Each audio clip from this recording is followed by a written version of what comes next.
নিজের বাবা মাকে খুন করে পলাতক সন্তান। দিল্লির ময়দানগড়িতে এক মধ্যবয়সী দম্পতি এবং তাদের 24 বছর বয়সী ছেলের মৃতদেহ তাদের বাড়ির ভেতরে পাওয়া গেছে। নিখোঁজ রয়েছে তাদের দ্বিতীয় ছেলে।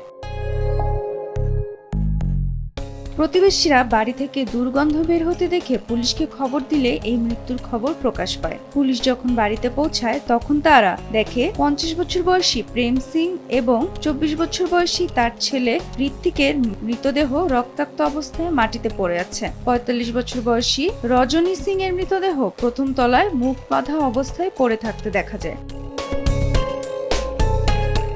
রজনী ও প্রেম সিং দম্পতির ছোট ছেলে সিদ্ধার্থ ঘটনার পর থেকেই নিখোঁজ আছে। স্থানীয়রা পুলিশকে জানিয়েছে যে সিদ্ধার্থ গত 12 বছর ধরে মানসিক রোগের জন্য চিকিৎসাধীন ছিলেন। বাড়ি থেকে তার নথিপত্র এবং ওষুধ সংগ্রহ করা হয়। সিদ্ধার্থ আক্রমণাত্মক আচরণ এবং অবসেসিভ কম্পালসিভ ডিসঅর্ডারে ভুগছিলেন। সর্বশেষ তথ্য অনুযায়ী তিনি institute of human behaviour and allied সায়েন্সে চিকিৎসাধীন ছিলেন।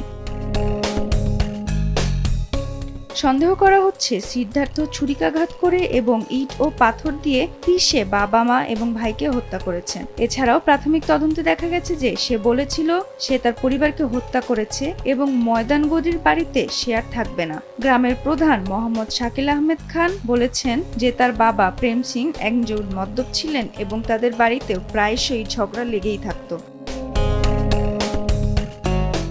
এ ঘটনার পর বাড়িটি সিল করে দেওয়া হয়েছে এবং মৃতদেহগুলি ময়নাতদন্তের জন্য পাঠানো হয়েছে। ঘটনাস্থলে ফরেনসিক দল আঙুলের ছাপ এবং অন্যান্য প্রমাণ সংগ্রহ করছে। পুলিশ শীঘ্রই সিদ্ধার্থকে খুঁজে বের করার চেষ্টা চালাচ্ছে। মাসির নাফিসা, দেশ টিভি।